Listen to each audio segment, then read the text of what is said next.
Wherever you go, whatever you do, throw a little at it. Omax, Vest and Briefs. BBC நிறுவனம் மீது தமிழக பாரதிய ஜனதா வழக்கறிஞர் பிரிவு சார்பில் அதன் மாநில தலைவர் குமரகுரு டிஜிபி அலுவலகத்தில் புகார் அளித்தார். இங்கிலாந்து நாட்டை தலைநகரமாக கொண்ட பிபிசி நியூஸ் என்கிற நிறுவனம், செய்தி நிறுவனம், ஒரு விஷமத்தனமான ஒரு ஆர்டிக்கிளை தமிழ்நாட்டில் தமிழில் பல மொழிகளில் பிரசுரிக்கப்பட்டுள்ளது. அதில் முக்கியமாக அவர் எழுப்பும் கேள்வி என்றால், ஒய் ஜென்சி என்று அவர் குறிப்பிடுவது 13 வயதிலிருந்து 28 வயது வரை உள்ள இளைஞர்கள் இந்தியாவில் கிட்டத்தட்ட 37 கோடி இருக்கிறார்கள். 4 1 பங்கு இருக்கக்கூடிய இந்த குறிப்பிட்ட ஜனத்தொகை ஏன் இங்கே மௌனமாக இருக்கிறது? இலங்கையிலும் பங்களாதேஷிலும் இந்தோனேஷியாவிலும் நேபாளிலும் இந்த குறிப்பிட்ட வயதுடையவர் தான் கிளர்ச்சியை உண்டாக்கி நாட்டின் தலைமையே மாற்றி அமைக்கக்கூடிய சக்தியாக விளங்கும்பொழுது ஏன் தமிழ்நாட்டில் இந்தியாவில் மட்டும் அந்த சக்தி வீணாக போகிறது?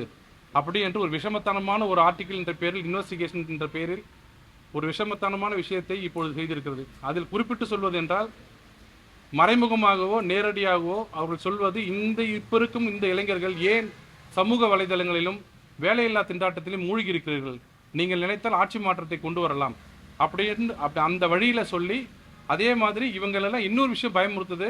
இப்போ நடக்கிற ஆட்சியில் ஏதாவது எதிர்த்து கேள்வி கேட்டால் தேச துரோகி, இந்த நாட்டுக்கு எதிரி என்று சொல்லிவிடுவார்களோ என்ற அச்சத்தில் அந்த குறிப்பிட்ட ஜனத்தொகை இருக்கிறது.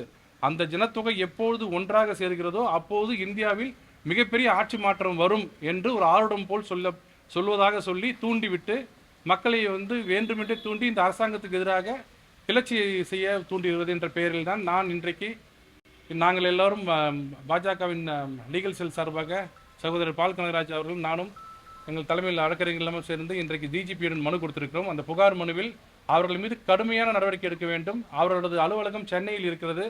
அவர்கள் மீது கண்டிப்பாக நடவடிக்கை எடுக்க வேண்டும். குற்றவியல் நடவடிக்கை எடுக்க வேண்டும். இது இன்றைக்கு மட்டும் செய்வதல்ல, 2-3 வருடங்களுக்கு முன்பு தி மோடி கொஸ்டின் அப்படின்ற பெயரில் குஜராத் கலவரம் முடிந்து கிட்டத்தட்ட 23 ஆண்டுகளுக்கு பிறகு அந்த கலவரத்திற்கு காரணம் மோடி அவர்கள் தான் என்று விஷமத்தான ஒரு ஆர்டிக்கலும் ஒரு ஷார்ட் ஃபிலிம் எடுத்து தமிழகத்தில் சட்டம் ஒழுங்கு சீர்குலைய வைக்க வேண்டும் நோக்கத்தோடு செய்தார்கள். அது முறியடிக்கப்பட்டு விட்டது. 3 ஆண்டுகளுக்கு பிறகு திருப்பும் மீண்டும் ஒரு விஷமத்தனமான ஒரு ஆர்டிக்கலை இன்றைக்கு பிரசுரிக்கப்பட்டுள்ளது. இதை வன்மையாக கண்டிக்கிறோம். பாஜக வழக்கறிஞர் பிரிவு சார்பில் இதை கண்டித்து இன்றைக்கு மனு கொடுத்திருக்கிறோம். ஆக்ஷன் கண்டிப்பாக எடுக்கணும்னு சொல்லியிருக்காங்க. சர்வதேச அளவில் என்ன பார்க்குறாங்கன்னா, இந்தியாவை சுற்றி இருக்கிற நாடுகள்லாம் ஏதாவது ஒரு காரணத்தில் கீழே போகும்போது இந்தியா மட்டும் மேலே மேலே செல்வாக்காக வளர்ந்து வருது. பொருளாதாரத்தில் 10வது இடத்துலேருந்து 4வது இடத்துக்கு வந்திருக்கோம். இப்போ பொருளாதாரம் சீராக இருக்குது, விலைவாசி சீராக இருக்குது, பெட்ரோல் டீசல் எந்த விதமான பஞ்சம் இல்லாமல் கிடைக்குது, போர் சூழலில் எப்படி இந்த நாடு மட்டும் முன்னேறிட்டே போகலாம்? அது போகக்கூடாதுன்றது முறையில் வெளிநாட்டு சதியெல்லாம் செய்து இந்த பிபிசி மூலமாக இந்த மாதிரி கிளர்ச்சியை தூண்டுறாங்க. என்ன சொல்கிறாங்க? எதையாவது ஒன்று பண்ணி இளைஞர்கள் ரோடுக்கு வாங்க, இந்த ஆட்சியை எதிர்த்து போராடுங்க, அப்போ தான் உங்களுக்கு நியாயம் கிடைக்கும்னு தேவையில்லாமல் அமைதியாக இருக்கும் நாட்டை தேவையில்லாமல் தூண்டி விடுகிறார்கள்.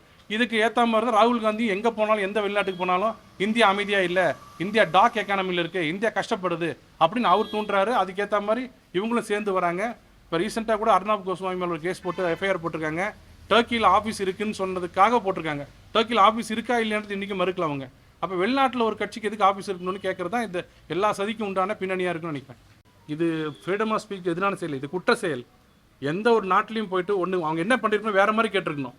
எப்படி இந்தியா இவ்வளோ அமைதியாக இருக்குது, பாராட்டுறோம், இத்தனை நாடுகள் மோசமாக இருக்கும்போது நீங்கள் மட்டும் இப்படி இவ்வளோ அமைதியாக இருக்கீங்க, உங்கள் நாட்டை நாங்கள் பாராட்டுறோன்னு சொன்னால் அது செய்தி தர்மம், பத்திரிகை தர்மம். எல்லாரும் ஊரெல்லாம் சண்டை போடுது, நீ மட்டும் அமைதியாக இருக்கிற, நீ சண்டை போடுன்னு சொல்கிறது தூண்டி வர்றது தானே. எப்படி அமைதியாக இருக்குன்னு அடுத்த வார்த்தையில் என்ன போட்டிருக்காங்கன்னா, வேலையில்லா திண்டாட்டம், நீங்கள் விலைவாசி கொடுமை இல்லை, அது இல்லாமல் எல்லாம் சமூக வலைதளத்தில் மூழ்கி இருக்கிறீங்க, ஜென்ரலாக திங்க் பண்ணுறதுக்கு இந்த குறிப்பிட்ட ஜனத்தொகைக்கு டைம் இல்லை. அப்போ என்ன அர்த்தம்? அதெல்லாம் விட்டுட்டு டைம் எல்லாம் விட்டு ரோடுக்கு வாங்க அப்படின்னு சொல்கிற முறையாக வாங்கன்னு கூப்பிட்றாரு. கிளர்ச்சியை தூண்டுறது வெளிநாட்டோட செய்தி நிறுவனத்தோட வேலை இல்லைன்றது என்னோட கருத்து.